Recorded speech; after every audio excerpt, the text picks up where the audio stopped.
ക്രിസ്തുവിൽ സ്നേഹം നിറഞ്ഞവരെ, ഒരു ദിവസം ഒരു ചിത്രരചനാ മത്സരത്തിൽ അധ്യാപകൻ കുട്ടികളോട് പറഞ്ഞു, സമാധാനം എന്ന വിഷയത്തെ ആസ്പദമാക്കി ഒരു ചിത്രം വരയ്ക്കൂ. പലരും മനോഹരമായ പൂന്തോട്ടങ്ങളും ശാന്തമായ തടാകങ്ങളും ഉദയസൂര്യനും വരച്ചു. എന്നാൽ ഒന്നാം സമ്മാനം നേടിയ ചിത്രം എല്ലാവരെയും അത്ഭുതപ്പെടുത്തി. അതിൽ ഒരു വലിയ കൊടുങ്കാറ്റ്, മിന്നലും ഇടിയും കനത്ത മഴയും പാറകളിൽ ഇടിച്ചു കയറുന്ന തിരമാലകളും. പക്ഷേ ആ പാറയുടെ ഒരു വിള്ളലിൽ ഒരു ചെറിയ പക്ഷിക്കൂടും അതിൽ അമ്മ പക്ഷി തൻ്റെ കുഞ്ഞുങ്ങളെ ചിറകിനടിയിൽ സുരക്ഷിതമായി പൊതിഞ്ഞിരിക്കുന്നതുമായിരുന്നു. അധ്യാപകൻ പറഞ്ഞു, സമാധാനം എന്നത് കൊടുങ്കാറ്റില്ലാത്ത ജീവിതമല്ല, കൊടുങ്കാറ്റിന് നടുവിലും സുരക്ഷിതരാണെന്ന ഉറപ്പാണ്.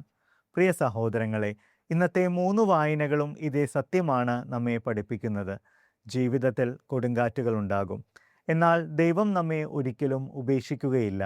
ഒന്നാം വായനയിൽ നാം കാണുന്നത് മഹാനായ പ്രവാചകനായ ഏലിയയാണ്. കാർമൽ മലയിൽ ബാൽ പ്രവാചകന്മാരെ പരാജയപ്പെടുത്തി ദൈവത്തിൻ്റെ മഹത്വം വെളിപ്പെടുത്തിയ അതേ ഏലിയ രാജ്ഞിയായ ഇസബലിൻ്റെ ഭീഷണിയെ തുടർന്ന് തളർന്നു പോകുന്നു. ജീവിക്കാൻ പോലും ആഗ്രഹിക്കാതെ മരുഭൂമിയിലൂടെ ഓടി ഗോരേബ് മലയിലെത്തുന്നു. അവിടെ ശക്തമായ കാറ്റ് വീശി, ഭൂകമ്പമുണ്ടായി, അഗ്നി ജ്വലിച്ചു. എന്നാൽ വിശുദ്ധ ഗ്രന്ഥം ആവർത്തിച്ചു പറയുന്നു, കർത്താവ് അവയിൽ ഉണ്ടായിരുന്നില്ല. ഒടുവിൽ ഒരു മൃദുസ്വരത്തിൽ ദൈവം ഏലിയയോട് സംസാരിച്ചു. ഇത് നമ്മെ ഒരു വലിയ സത്യം പഠിപ്പിക്കുന്നു. നാം പലപ്പോഴും ദൈവത്തെ അത്ഭുതങ്ങളിലും അസാധാരണ സംഭവങ്ങളിലും അന്വേഷിക്കുന്നു.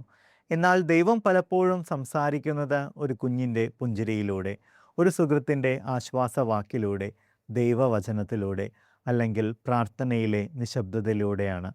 ലോകത്തിൻ്റെ ശബ്ദങ്ങൾ നമ്മുടെ ചെവികളെ നിറക്കുമ്പോൾ ദൈവത്തിൻ്റെ മൃദുസ്വരം നാം കേൾക്കാതെ പോകുന്നു. അതുകൊണ്ടാണ് വിശുദ്ധ അഗസ്റ്റിൻ ഇപ്രകാരം പറഞ്ഞത്, നിശബ്ദതയിലാണ് ദൈവത്തിൻ്റെ ശബ്ദം ഏറ്റവും വ്യക്തമായി കേൾക്കുന്നത്. അതിനാൽ നമ്മുടെ ജീവിതത്തിൽ ദൈവത്തിനു വേണ്ടി എല്ലാ ദിവസവും നിശബ്ദതയുടെ കുറച്ച് നിമിഷങ്ങൾ നാം മാറ്റിവെക്കണം. രണ്ടാം വായനയിൽ നാം കാണുന്നത് മറ്റൊരു കൊടുങ്കാറ്റാണ്. അത് പുറത്തുള്ള കൊടുങ്കാറ്റല്ല, ഒരു മനുഷ്യൻ്റെ ഹൃദയത്തിനുള്ളിലെ കൊടുങ്കാറ്റാണ്.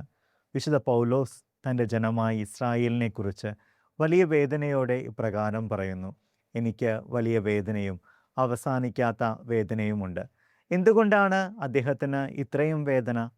ദൈവം പ്രത്യേകം തിരഞ്ഞെടുത്ത ജനത, നിയമവും ഉടമ്പടിയും പ്രവാചകന്മാരും ലഭിച്ച ജനത. ഒടുവിൽ മിശിഹ പോലും അവരുടെ വംശത്തിൽ നിന്നാണ് ജനിച്ചത്. എന്നിട്ടും അവരിൽ പലരും യേശുവിനെ സ്വീകരിച്ചില്ല. ഇത് പൗലോസിൻ്റെ ഹൃദയത്തെ തകർത്തു. ഒരു അമ്മയുടെ കഥ പറയാം. അവളുടെ ഏകമകൻ വിശ്വാസത്തിൽ നിന്നകന്ന് തെറ്റായ ജീവിതം നയിക്കാൻ തുടങ്ങി.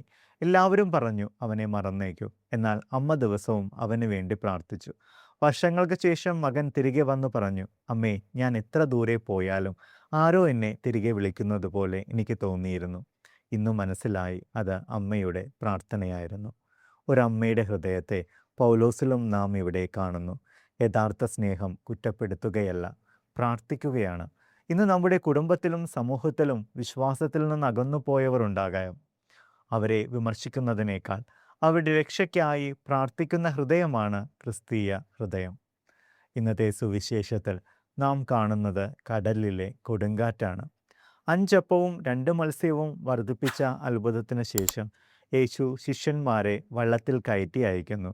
യേശുനാഥൻ പ്രാർത്ഥിക്കാൻ മലമുകളിലേക്ക് പോകുന്നു. രാത്രിയിൽ കടൽ പ്രക്ഷുബ്ധമാകുന്നു. ശക്തമായ കാറ്റ് വള്ളത്തെ ഉലയ്ക്കുന്നു. അപ്പോഴാണ് യേശു വെള്ളത്തിന്മേൽ നടന്നുകൊണ്ട് അവരുടെ അടുത്തേക്ക് വരുന്നത്. പത്രോസ് ധൈര്യത്തോടെ വള്ളത്തിൽ നിന്നിറങ്ങി യേശുവിൻ്റെ അടുത്തേക്ക് നടക്കാൻ തുടങ്ങുന്നു. എന്നാൽ തിരമാലകളിലേക്കും കാറ്റിലേക്കും ശ്രദ്ധ തിരിഞ്ഞപ്പോൾ ഭയപ്പെട്ട് മുങ്ങിത്തുടങ്ങി. അപ്പോൾ അവൻ നിലവിളിച്ചു, കർത്താവേ, എന്നെ രക്ഷിക്കണമേ. യേശു ഉടൻ കൈനീട്ടി അവനെ പിടിച്ചു. ഒരു ദിവസം ഒരച്ഛൻ തൻ്റെ 8 വയസ്സുള്ള മകനെ തിരക്കേറിയൊരു മാർക്കറ്റിലൂടെ കൂട്ടിക്കൊണ്ടു പോവുകയായിരുന്നു. പോകുന്നതിന് മുമ്പ് അച്ഛൻ പറഞ്ഞു, മോനെ, ഈ തിരക്കിൽ എൻ്റെ കൈ മുറുകെ നീ പിടിച്ചിരിക്കണം. ചുറ്റുമുള്ള കാഴ്ചകൾ കണ്ട് എൻ്റെ കൈ വിടരുത്. കുട്ടി അച്ഛൻ്റെ കൈ മുറുകെ പിടിച്ച് നടന്നു. വഴിയിൽ നിറയെ കളിപ്പാട്ടങ്ങളും ബലൂണുകളും മിഠായി കടകളും ഉണ്ടായിരുന്നു. പെട്ടെന്ന് നിറയെ ബലൂണുകൾ കണ്ടപ്പോൾ കുട്ടിയുടെ ശ്രദ്ധ അങ്ങോട്ടായി. അറിയാതെ അവൻ അച്ഛൻ്റെ കൈ വിട്ടു. ഏതാനും നിമിഷങ്ങൾക്കകം ജനക്കൂട്ടത്തിനിടയിൽ അവൻ വഴിതെറ്റി. ഭയന്ന് കരയാൻ തുടങ്ങി. അല്പസമയത്തിനു ശേഷം അച്ഛൻ അവനെ കണ്ടെത്തി. കുട്ടിയെ നെഞ്ചോട് ചേർത്ത് പിടിച്ചുകൊണ്ട് പറഞ്ഞു, മോനെ, നിന്നെ വഴിതെറ്റിച്ചത് ഈ മാർക്കറ്റല്ല, നീ എൻ്റെ കൈവിട്ടതാണ്. പ്രിയ സഹോദരങ്ങളെ, ഇതാണ് ഇന്നത്തെ സുവിശേഷത്തിൻ്റെ സന്ദേശം. പത്രോസ് യേശുവിൻ്റെ കൈയല്ല, യേശുവിൻ്റെ വചനമാണ് ആദ്യം മുറുകെ പിടിച്ചത്. യേശുവിൽ ശ്രദ്ധിച്ചപ്പോൾ അവൻ വെള്ളത്തിന്മേൽ നടന്നു. എന്നാൽ കാറ്റിലേക്കും തിരമാലകളിലേക്കും ശ്രദ്ധ തിരിഞ്ഞപ്പോൾ ഭയപ്പെട്ട് മുങ്ങിത്തുടങ്ങി. നമ്മുടെ ജീവിതത്തിലും രോഗങ്ങളും സാമ്പത്തിക ബുദ്ധിമുട്ടുകളും കുടുംബ പ്രശ്നങ്ങളും നിരാശകളും ഉണ്ടാകും. അവയെല്ലാം നമ്മെ തകർക്കുന്നത്. യേശുവിലുള്ള വിശ്വാസം കൈവിടുമ്പോഴാണ് നാം തളരുന്നത്. അതുകൊണ്ടാണ് ഇന്നും യേശു നമ്മോട് പറയുന്നത്, എൻ്റെ കൈവിടരുത്. ജീവിതത്തിൻ്റെ ഏത് കൊടുങ്കാറ്റിലും ഞാൻ നിന്നെ സുരക്ഷിതമായി നടത്തും.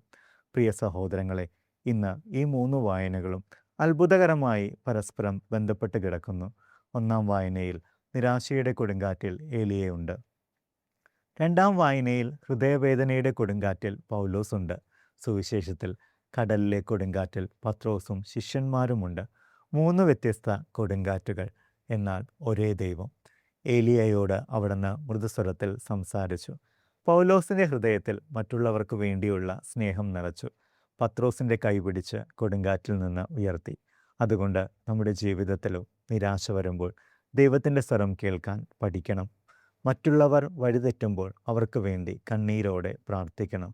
ജീവിതത്തിൽ കൊടുങ്കാറ്റുകൾ വരുമ്പോൾ യേശുവിൻ്റെ കയ്യിൽ വിശ്വാസത്തോടെ മുറുകെ പിടിക്കണം. ഇന്ന് ഈ വിശുദ്ധ കുർബാനയിൽ യേശു നമ്മോടും അതേ വാക്കാണ് പറയുന്നത്. ധൈര്യമായിരിക്കുവൻ, ഞാനാണ്, ഭയപ്പെടേണ്ട. ഈ വാക്ക് നമ്മുടെ ഹൃദയത്തിൽ സൂക്ഷിച്ചുകൊണ്ട് നമുക്ക് ഈ ദേവാലയത്തിൽ നിന്ന് മടങ്ങാം. കാരണം ജീവിതത്തിലെ ഏറ്റവും വലിയ സത്യം ഇതാണ്: കൊടുങ്കാറ്റുകൾ നമ്മുടെ ജീവിതത്തെ നിർവചിക്കുന്നില്ല. കൊടുങ്കാറ്റിൻ്റെ നടുവിൽ നമ്മോടൊപ്പം നിൽക്കുന്ന ക്രിസ്തുവാണ് നമ്മുടെ ജീവിതത്തെ നിർവചിക്കുന്നത്. ആ വിശ്വാസത്തോടെ മുന്നോട്ട് പോകുന്നവർ ഒരിക്കലും നിരാശപ്പെടുകയില്ല എന്ന സത്യം ജീവിതത്തിൽ മറക്കാതിരിക്കാൻ ദൈവം നമ്മെ ഓരോരുത്തരെയും അനുഗ്രഹിക്കട്ടെ. ഏവർക്കും ആണ്ടുവട്ടം 19-ാം ഞായറിൻ്റെ എല്ലാവിധ ആശംസകളും അനുഗ്രഹങ്ങളും നേരുന്നു.